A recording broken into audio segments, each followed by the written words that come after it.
Hey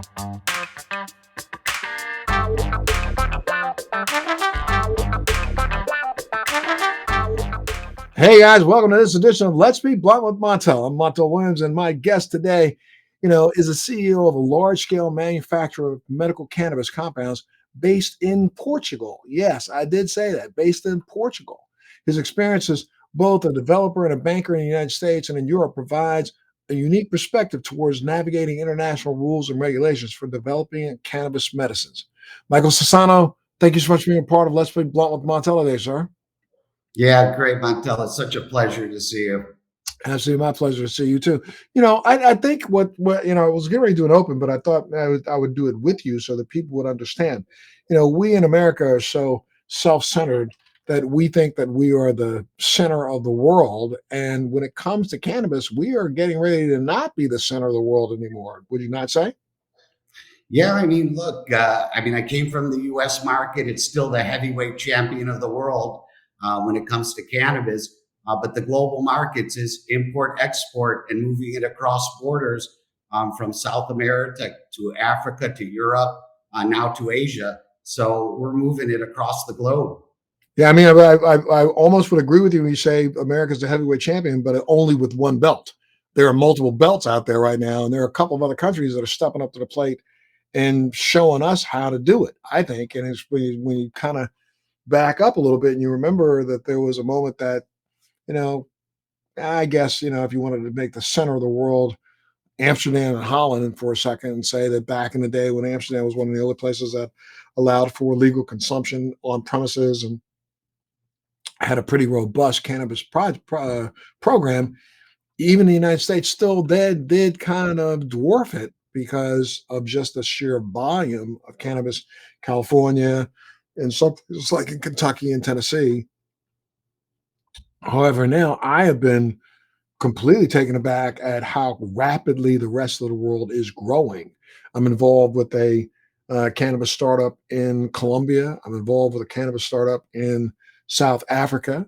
And I've been excited about the prospects of being able to, import, export product around the globe where we're still over here, still arresting people in states where we have legal medical programs.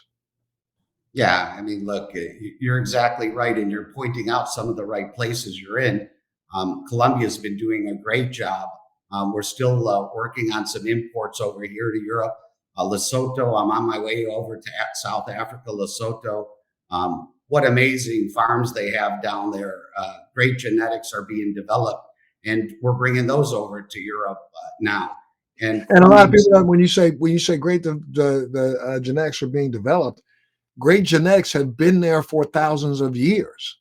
They're just expanding on the great genetics that they've had. Maybe they're actually starting to crossbreed some things that they've come across in other countries that are making some pretty phenomenal product. But those genetics have been there. People don't understand that the African continent has had cannabis on it for thousands of years and has utilized it in different ways for thousands of years. It wasn't until recently that I think the West started to recognize, I think they have something down there like this stuff.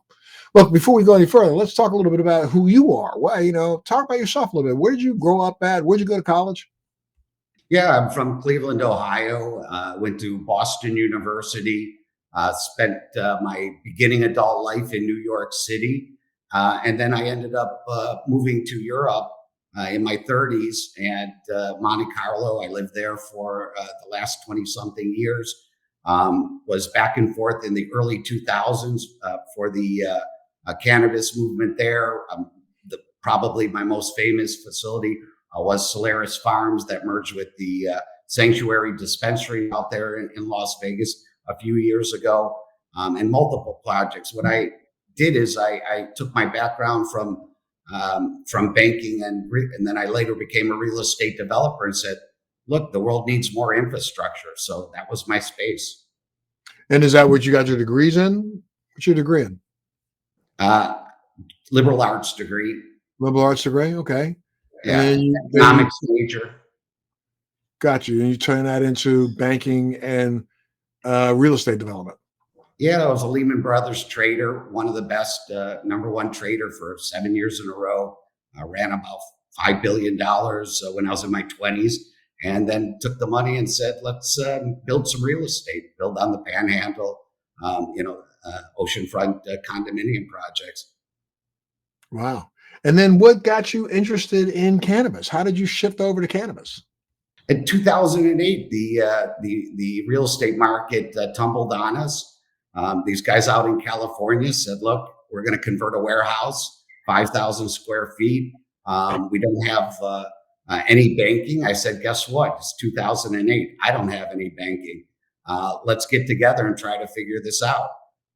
As time went on, we built different projects for different people, sold a few projects, and just kept building new projects in different states. Now we're going to do a Mississippi license set. Of course, we'd like to apply for the New York licenses when they come around. So there's still 12 more states to go that need infrastructure just at the beginning stages. Absolutely. And I mean, let's go back to your time in California. I mean, you kind of gloss over it quickly, but you had a pretty extensive footprint in California for a while, did you not?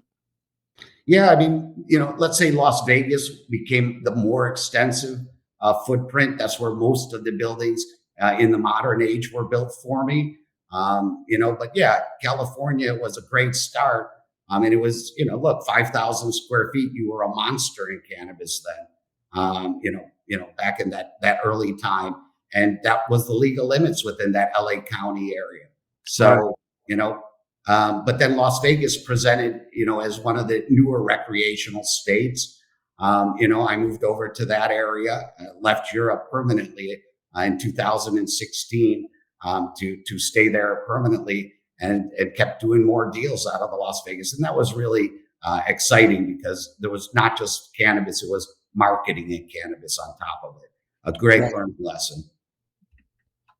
And when when did the opportunities arise that said, let me go back to Europe, and why? I mean, 2019, you saw waves of it coming. I wanted to be, my second nationality and passport is Greek. So I wanted to be back in Europe. I went to Greece. I thought that was going to be the next wave. It just turns out that by early 2020, we couldn't get the regulators really weren't working it out so well for us. We saw the writing on the wall; it would be a much longer time. And I went to Portugal, met with some of the regulators here, and it was just a different vibe as far as their knowledge base, the corporations here, and their desire to make Portugal, the cannabis hub for Europe. And to that effect, 19 of the 35 license sets are here in Portugal, and in Greece, there's only one operating right now, and not fully yet.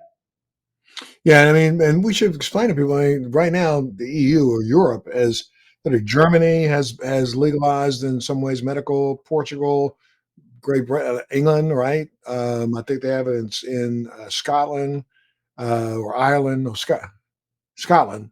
Um, Ireland has not yet, right? Well, I mean, some of them, Ireland would be a limited use, so multiple sclerosis, epilepsy, truly medical.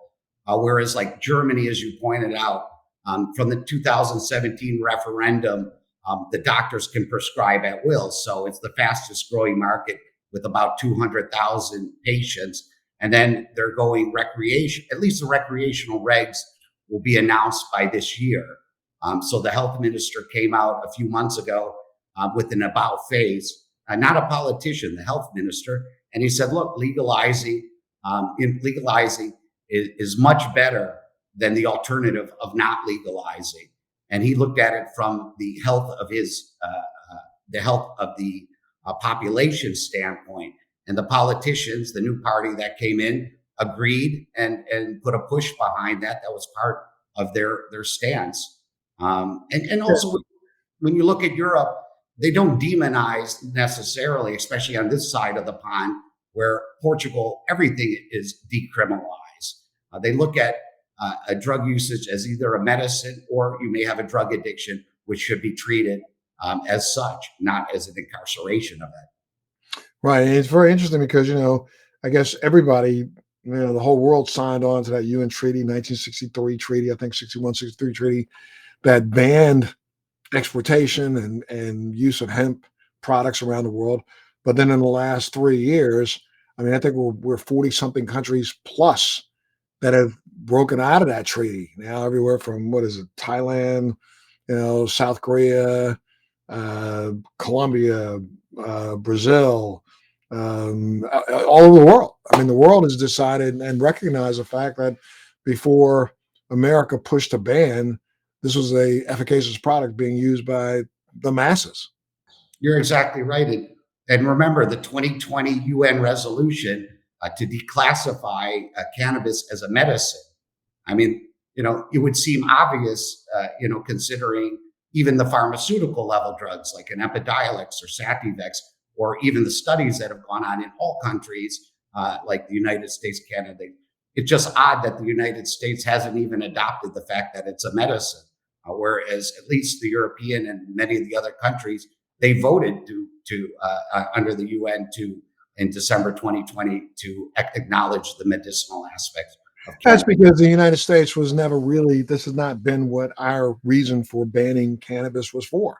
The rest of the world doesn't use it as an incarceration tool the same way that the United States decided that this is a way to actually have a war against people of color and continue to incarcerate people. So they decided to make sure that they ban it, and I get completely blown away by some of the rhetoric that comes out of some legislators' mouths. Even today here in the United States about it being a gateway drug, being they just anything that they can say to make up a reason to keep putting people in jail, and especially people of color, they're going to keep fighting for. Well, I'm telling you, it's a breath of fresh air to be. Look, I love the United States. Don't get me wrong, but doing cannabis in Europe has a completely different feel. The regulators are helpful to us. The countries we're exporting are helpful to us. Nobody's putting up additional blockers for us. They're trying to help us along to get these medicines approved. And these are market authorized medicines. What you'll see in a register, and the acceptance of herbal medicine in Europe, India, Asia, whereas the FDA looks more from a synthetic point of view, the acceptance is a lot deeper than anybody really understands. Absolutely, the rest of the world has accepted herbal medications for thousands and thousands of years. The United States only wants to figure out how they can try to patent something herbal, steal that patent, and then refuse to allow anybody to do it unless it's some sort of synthetic. And where we know that the synthetic versions don't actually affect the endocannabinoid system the same way as the natural herbal versions do. I mean, it's the reason why we have an endocannabinoid system, to actually be able to be antagonized by the chemicals of that plant. Whereas in the United States, they try to come up with synthetic chemicals. I just look back and think about Marinol, one of the most expensive drugs out there, but one of the most useless drugs out there. Well, that's for sure. I mean, single element derived pharmaceuticals, is a limited capability for our systems. So you're preaching to the converted over here. Oh, absolutely, absolutely. I'm sorry, I wasn't trying I'm making sure that our listeners recognize some of the truth. Now, you're the CEO of Somai Pharmaceutical, based That's in Lisbon. Well, tell that's us a little about the company. Tell us about the company. I mean, Somai is the largest manufacturing facility for cannabis that's opened just a few weeks ago, and we're located here in Portugal. And what may seem like basics that from the U.S. market that we're doing over in that we're bringing to Europe are things that the United States has been doing for a long time, bringing the extracted products. Bringing faster absorption, bringing product that has more bioavailability, bringing more delivery devices to the market. So these are things that we've seen hundreds of product cycles in the U.S. market, but over here they haven't seen any products, except for basic oils made with distillates and MCT oil. Nobody has brought them faster acting excipients and the things that the United States leads. And this is important for the patients and the users over here. Nobody wants to wait 1 hour for the onset to come on. If you're in pain or whatever you're using for, you need it quicker. And the European market wants the same thing. So Somai's there to fill that area and make these products for the market. And now you get to actually ship across borders too, correct? This is exactly right. We get And to you import. across borders. Yeah, we'll import the biomass from anywhere from Uruguay to Colombia to South Africa, as you point out. We'll process that biomass under EU GMP regulations, which is a pharmaceutical grade product, and we can ship that to Germany, Italy, UK, to Austria, Brazil, Australia, Israel. So there's quite, and other markets exist, but they're just a little bit smaller, up and comers like Poland. Absolutely. Absolutely. And that's one of the major differences that you see between the United States and also, let's say, Portugal, right? It's so much different when you're building a facility to address a state's market and you're looking at your competitors in that market and you realize, okay, well, you can't go too big or it's not going to work out for you in a smaller market. But then when you're building something over here, not only do you have to build it for today, but you have to build it to expand because getting these products regulated and certified and transported to other countries is really quite some time and money effort. So you have to build your facility in order to expand and address a growing market globally, not just locally. So, and it just in general, is it accepted, or do you think, like, if you look at the stigma today, we have 38 states in the District of Columbia right now. We got probably 5 more states that are going to have it on ballot, some sort of a ballot initiative this year to maybe put in place either medical or rec. The people in America have spoken. We've got polls are as high as like 92% believe that cannabis should be a regulated medical drug, and over 65% now believe that cannabis should be available for recreational use. That seems like it's accepted, but at the same time, our legislatures and our municipalities don't accept it the same way. Is it being accepted in Europe now? I mean, you're seeing similarly high numbers, at minimum 70% acceptance rates. Like in France, the UK is even higher. Germany's clearly higher now.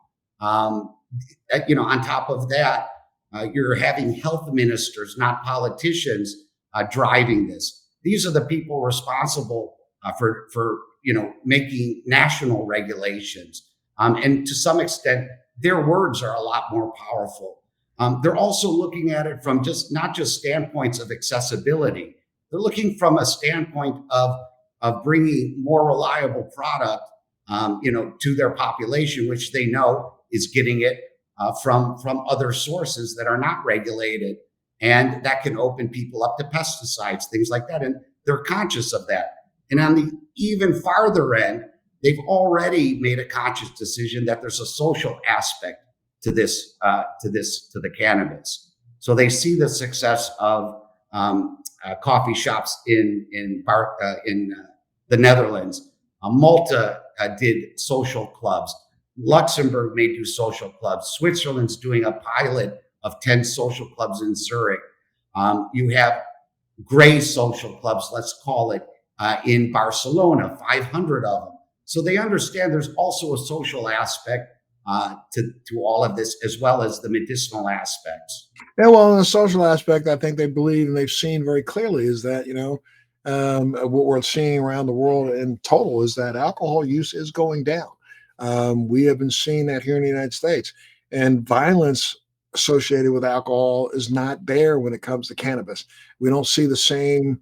There's been several studies that have been done that have proven that people, and not that I in any way, shape, or form support driving under the influence, but there are people out there who will tell you unequivocally, especially through some studies, that they've seen that people who drive under cannabis actually drive safer than those who don't.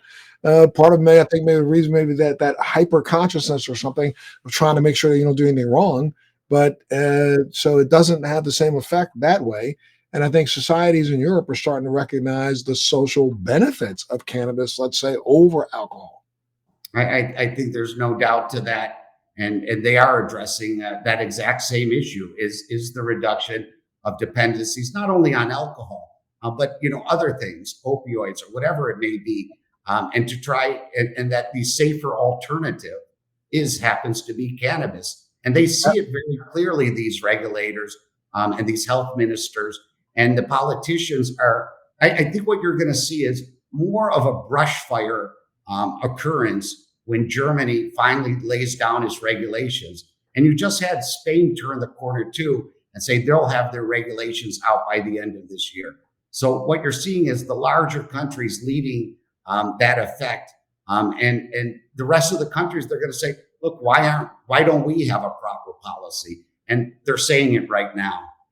Right. And I would think that, again, with this growth in the European market, the U.S. would try its best to catch up and be a supplier, allowing for more exportation of distillate and some of the product that we have here to Europe. But those things aren't happening yet. And I think that we're seeing India come online. You're seeing China come online, especially when it comes to hemp. Chinese are trying to grow. I understand. They want to try to see if they can help corner the market when it comes to hemp products. It will be that's going to be incredibly competitive against the United States once we finally understand how stupid we've been to open up our doors to allow us to participate in this global market. Yeah, and one thing that we also have to realize from the U.S. perspective, trying to get their product outside of the U.S. Well, first of all, the U.S. has always been a closed bubble pharmaceutical market, even for normal pharmaceuticals. Right. But one of the bigger issues is the quality standards.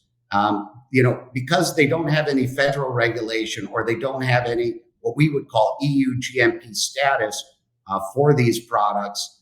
They're going to have a tough time moving it because there's no qualitative standard. So there would also have to be an infrastructure upgrade, similar to in hemp.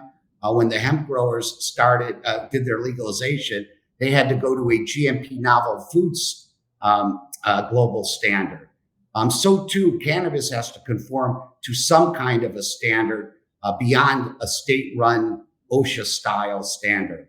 So that's going to be one of their future, let's say, hurdles they're going to have to address. Whereas the Europe infrastructure, the infrastructure you see in Colombia, South Africa, these are all on the pharmaceutical GMP standard levels. So the transfer of product and API or of cannabis becomes facilitated through regulation that exists already without having to make new regulation. Got it. And that's the reason. Where do you get some of your best product from on the international market? I mean, what countries do you think supply some of the best biomass, and why? Well, for sure, Portugal is up and coming with 19 of the EU licenses. South Africa, I've been extremely happy with what they've been showing me, and not just happy from a standpoint of pricing, a standpoint of quality, and a standpoint of development. There's 70 license sets down there in South Africa right now. I'm on my way there in October to go visit the growers and do my due diligence and tours down there. But I've been very happy with how professional they've turned out to be, and how aggressive too to penetrate these markets. And you get biomass from them. Now, you're getting just biomass, or do you also get distillate, already pre-processed product? Strangely enough, we were just talking to a group today about, maybe you could make the distillate better than we can for the CBD that we need, because obviously it's more expensive here in EU and the mainland. And what would be better for us is to formulate with our THC and your CBD. So, there's definitely that kind of cross-border collaboration going on. And I think that's the point of a global market, is to be able to address that. I literally, back here, I've been involved in this cannabis space now for 20 years, and I've been formulating myself for 20 years. And long before it was vogue, long before anybody was ever talking about CBD. I'm telling you, back as early as 2003, 4, I was seeking out CBD laden plants here in the United States, in the Humboldt County area. As a matter of fact, there were some growers up there who were giving it away because they were like, people don't want CBD. Well, I was taking it and utilizing it back then. I started utilizing cannabis because of my MS, but I've been formulating products. I was one of the first to actually put true CBD and THC together in the same vape cart, along with proprietary terpenes. I've been doing this for 10 years. And, it's like the marketplace is finally coming out. I know one of the things you've been focusing on is some of the other minor cannabinoids because they are now starting to come into vogue. I've been talking about CBG for 9 years. Been talking about CBN, CBC, CBDA, and finally, I think it's starting to catch up. But I think Europe is going to lead the way with this because here in the States, it's hard to get people to understand why. Yeah, they're definitely open to trying to understand it. And one thing that we have to do over here is we have to actually prove it out. So one thing is we've extracted and we've isolated CBN, CBC, CBG. It's one thing for us to extract it. Then we have to prove to the regulators why it's safe and what it's used for. And even to some degree, like we're making a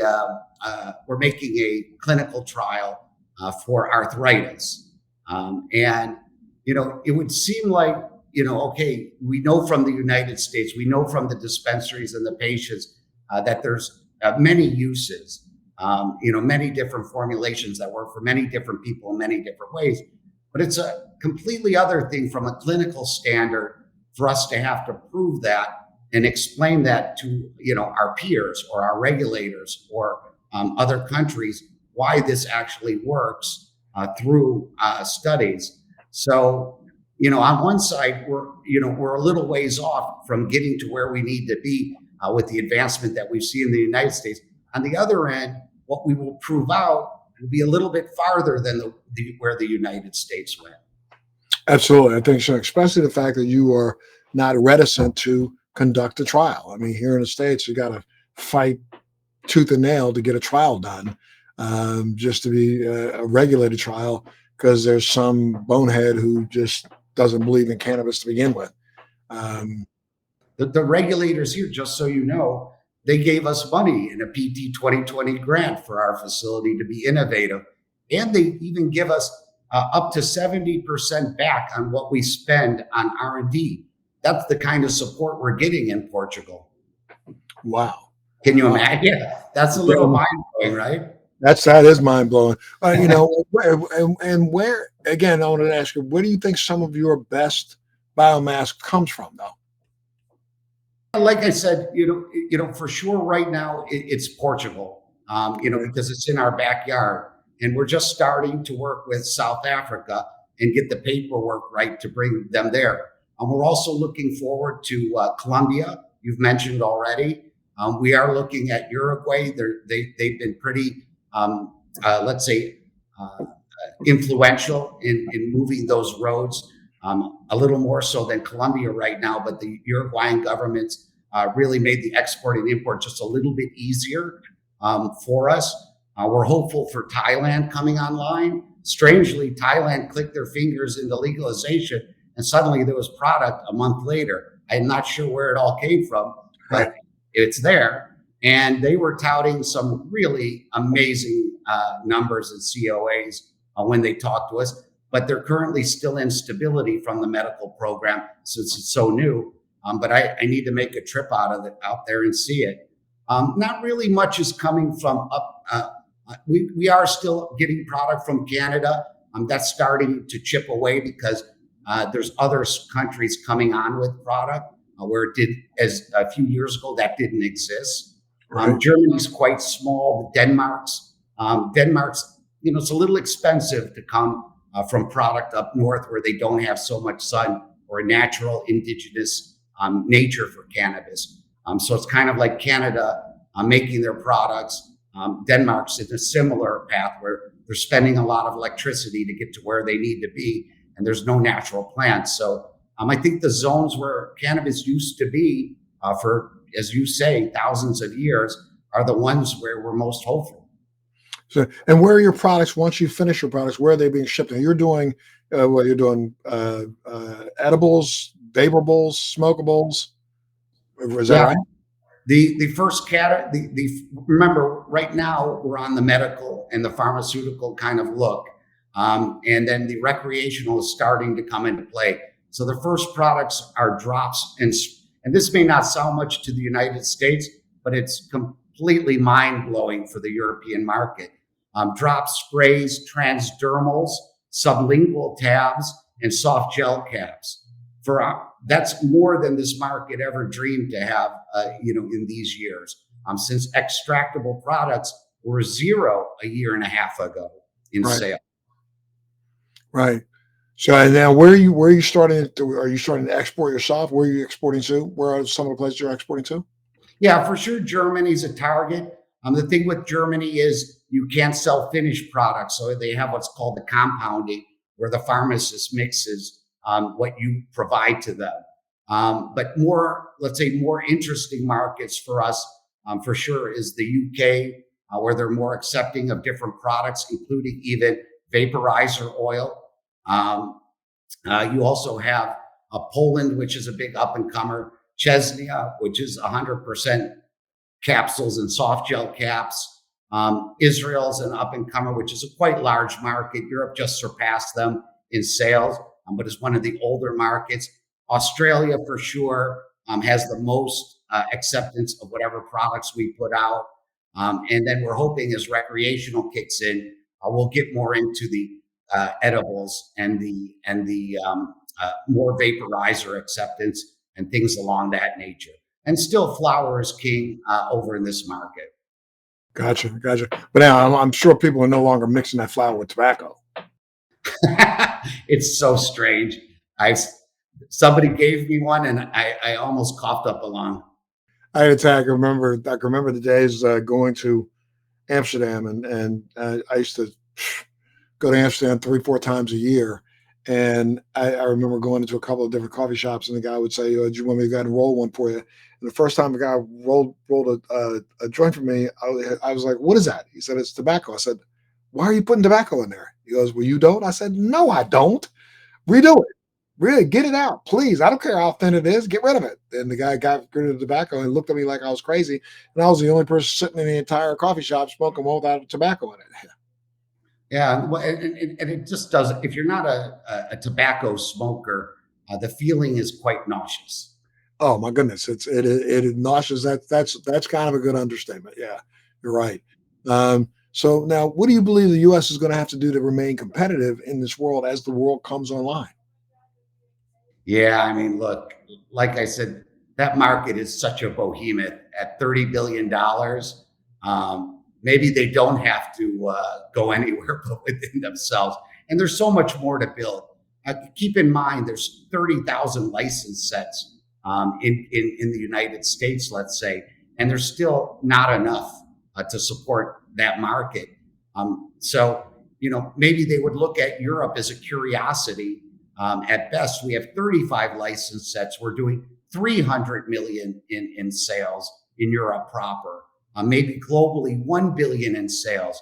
It's so tiny to the U.S. market that maybe it'll take a few years, and then they're going to wake up and say, "Wow, we need to be over in that side. We need to get our genetics there. We need to get our products over there."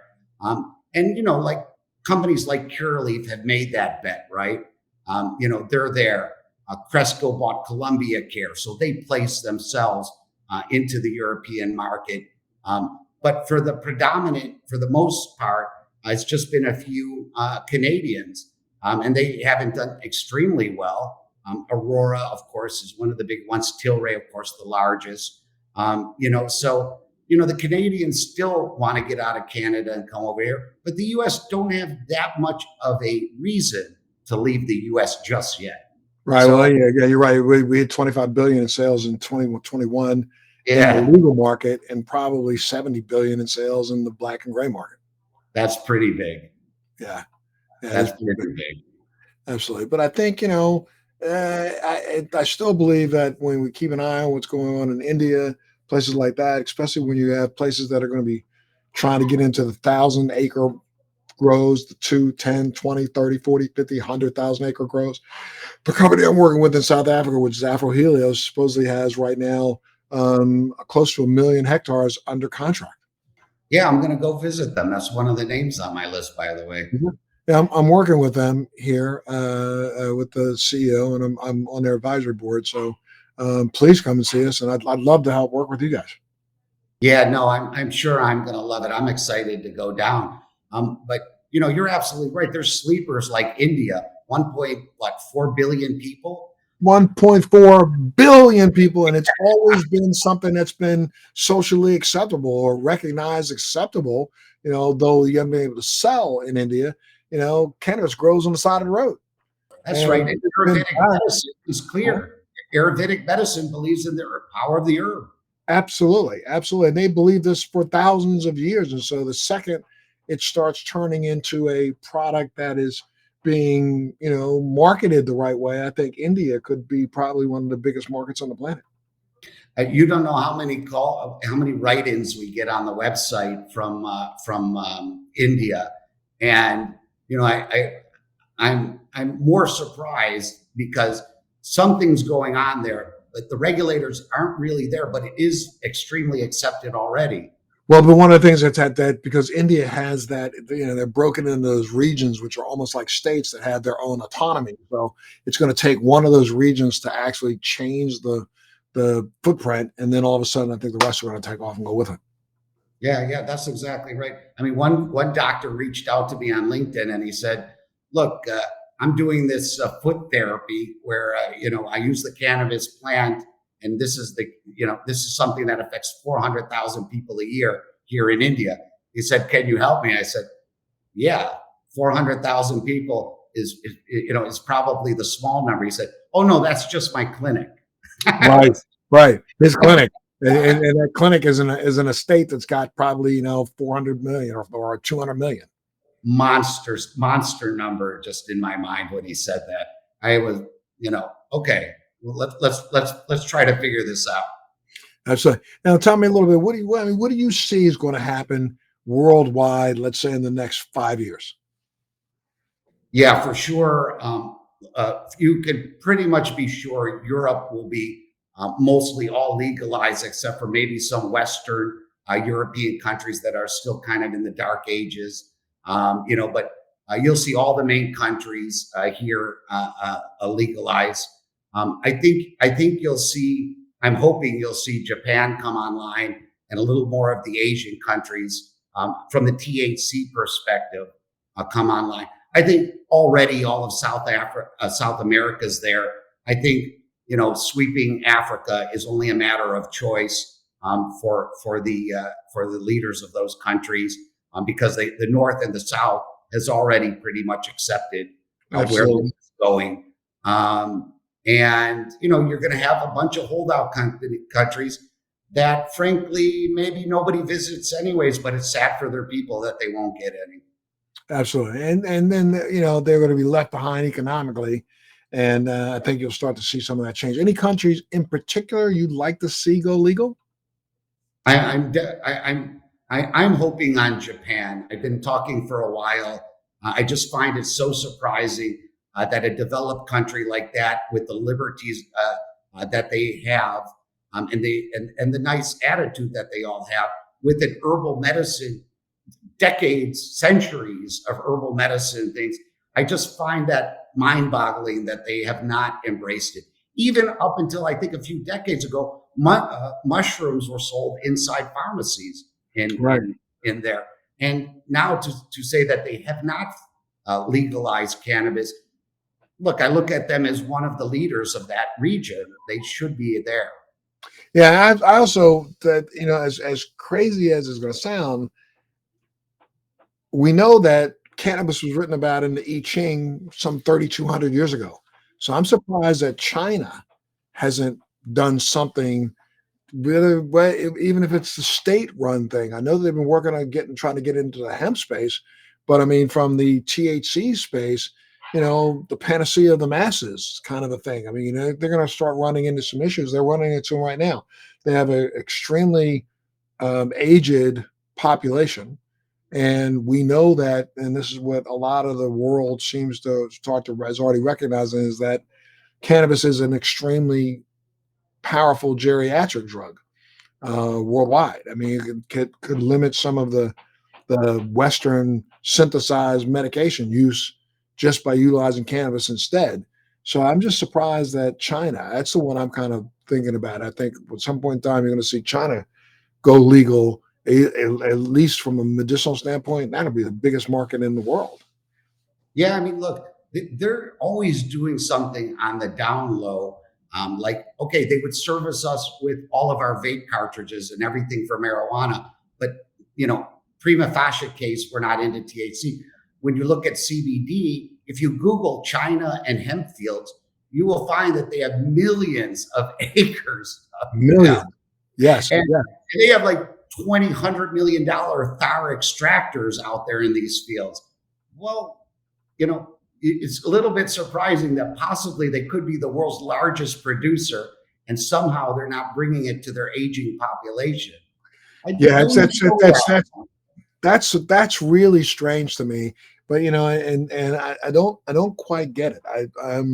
It, I think part of it may just be social animosity kind of a thing, where they don't want to do it just because the United States is doing it. However, I think this current regime ain't gonna live forever. So when this current regime is out of office, I think the people are going to start demanding it, because the price of the pharmaceuticals for the same thing is astronomical in comparison. Yeah, and I mean, look, that population's for sure in some sort of anxiety moments. A lot, there's a lot of stress to perform inside of that country, and I think there's beyond the major illnesses that can be helped. Just simple things like anxiety and stress for that Sleep. population. It's a no-brainer. Sure. Sleep. Yeah, sleep. Yeah, just give us the basics. Absolutely. Well, Mike, I got to tell you, so I'm really, really, really having a great time talking to you, my friend. If somebody wanted to find out more information about you, your company, where would they go? Yeah, definitely come to www.somaipharma.com, .eu, sorry, and reach out to us. Our new website, I think, just went live today, strangely enough. So, reach out and say hello. Absolutely. Anything else you want to share? No, it's such a pleasure being on your show, Montel. I've actually met you at some cannabis events before. I know you may not remember me, but you're one of those guys that are memorable. And thanks for all your support in this industry. It's definitely a breath of fresh air for a long time. Well, thank you so much, sir. And look, if there's anything I could do, I could share with you, I'd love to. Could keep chopping it up. I've got a lot of different delivery systems, I think, that are proprietary that we are distributing. I just started distributing my own brand again in Massachusetts. It's a THC brand. I'm about to go national with a new CBD brand. So I'd love to talk to you about it and see if there's anything synergistic we can do, because I got a lot of, still have a lot of fans in the EU. Let's get you to the EU, Montel. It's the next frontier. I would love to, my friend. I really would love to. So we'll stay in touch, okay? Great. Thanks for having me.